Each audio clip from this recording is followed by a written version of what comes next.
God. Mambo ya Lazaro inaniumiza. Maandiko yanasema Lazaro alikuwa rafiki wa karibu wa Bwana Yesu. Lakini Yesu anaendelea na crusade zake, na Lazaro amegonjeka. Madaktari wameshindwa, basi wakainua mikono. Watu wakaja wakamwambia Yesu, rafiki yako ni mgonjwa na ako katika hali ya kufa.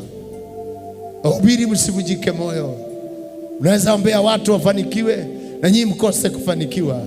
Mungu wako bado hajaonekana, bado hajaonekana. Unaweza ona wenye dhambi wanafaulu, wanafanikiwa, na wale waliokoka hawajafanikiwa. Msitamani kuwa kama wao, msitamani maovu wanayoyafanya, msitamani kuwa kama wao. Mungu wetu hajabadilika, Mungu wetu hajageuka. At the appointed time is coming to do what he can do best. Anakuja kufanya miujiza. And you shall know the truth, and the truth shall make you free.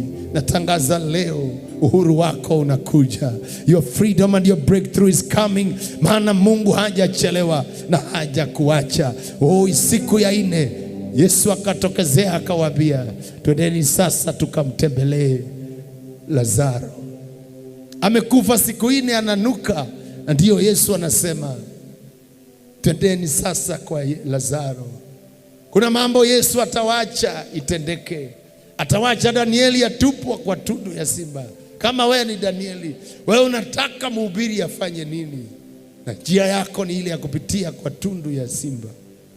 Basi imefika masaa mwambie, my Father, give me strength to bear.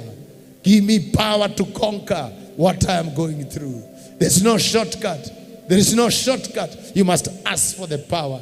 Lazima utaitisha hizo nguvu. Ikiwa wewe ni Shadrach, Meshach na Abednego, unataka pastor afanye nini? Why do you want to shortcut? Why do you want your life to be like your brother? Maisha yako ni yako. Habari njema ni hizi, ametuahidi kwamba hata tuacha.